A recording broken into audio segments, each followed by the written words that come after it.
Today, we're diving into a really powerful idea that your mind isn't just some passive thing watching the world go by. No, it's an active architect, the one actually building your reality. So what if there was an ancient blueprint for that process? Well, we're about to unpack a text that claims to be exactly that, a guide to designing your world with intention.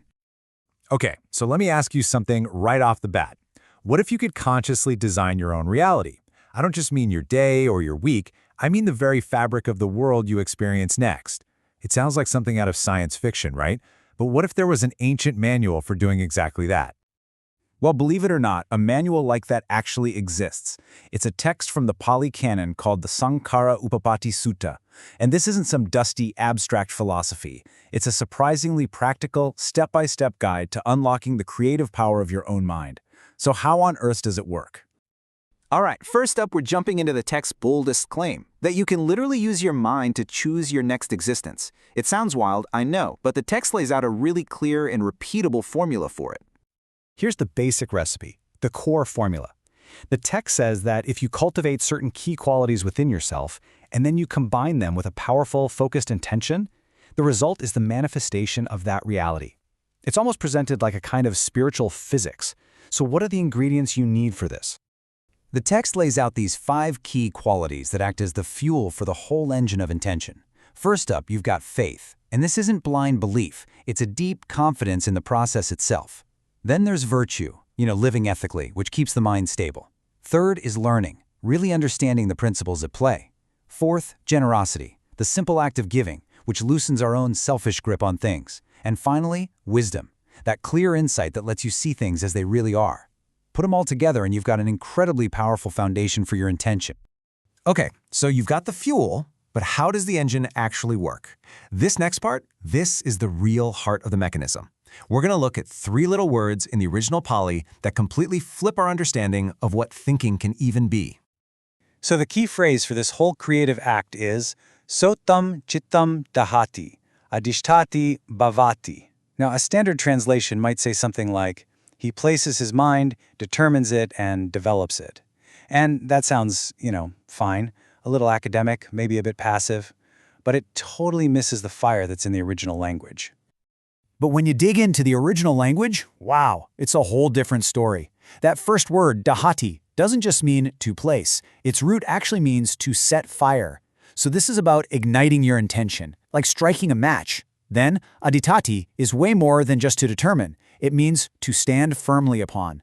Like planting a flag on a mountain you just conquered. You stand firm in that intention. And finally, bhavati isn't just to develop. Its root means to bring into being. This is the final step, the act of creation itself. So you see the difference? It's huge.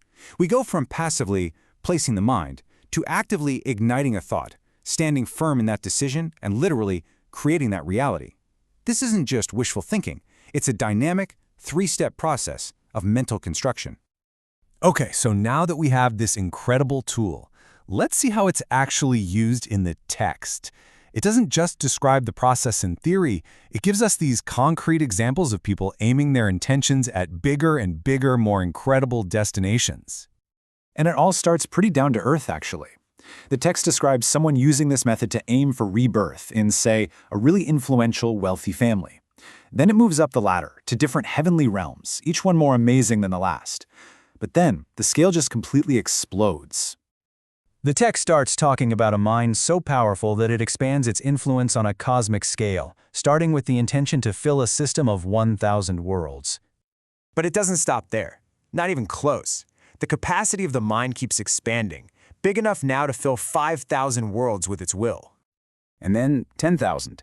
Now, the point here isn't about getting bogged down in the literal numbers. It's about showing the absolutely immense, almost unimaginable potential of a mind that's been focused and purified. And then it just hits this mind-boggling peak, the ability to fill a staggering 100,000 worlds with your intention. The text is showing us that the creative power of the mind has, for all practical purposes, no limit. So how do you even describe a mind that can do this? Well, the text gives us this absolutely beautiful image. It says a mind like this is like a perfectly cut 8-sided beryl gem, that it's luminous, brilliant, and radiant. That's not just pretty poetry, it's a super precise description of a mind that is crystal clear and literally radiating its own creative power. Now here's where it gets really interesting. After building up this entire cosmic ladder, showing us how to reach higher and higher and higher states of being, the text pulls a complete 180. It reveals that the true goal isn't to just keep climbing. You see, the highest goal presented in the text isn't just another, even better destination. It's not about reaching the top of the ladder. It's about stepping off the ladder of rebirth for good. It's about total freedom from the entire cycle. The Pali term for this ultimate goal is asavanam kaya. Now, this is often translated as the destruction of the taints or corruptions, and just like before, that translation is technically correct, but, well, it kind of misses the real magic, the much more powerful and intuitive picture it's painting. Once again, if you look at the root of the word, you find something so much more dynamic. The root of asava is sru, which means to flow. This tells us that these so-called taints aren't static stains on your mind. No, they're active outflows. They're not stains, they are leaks. Just imagine it. Little leaks springing up in your mind. Leaks of energy, of attention, of peace. They're constantly draining you.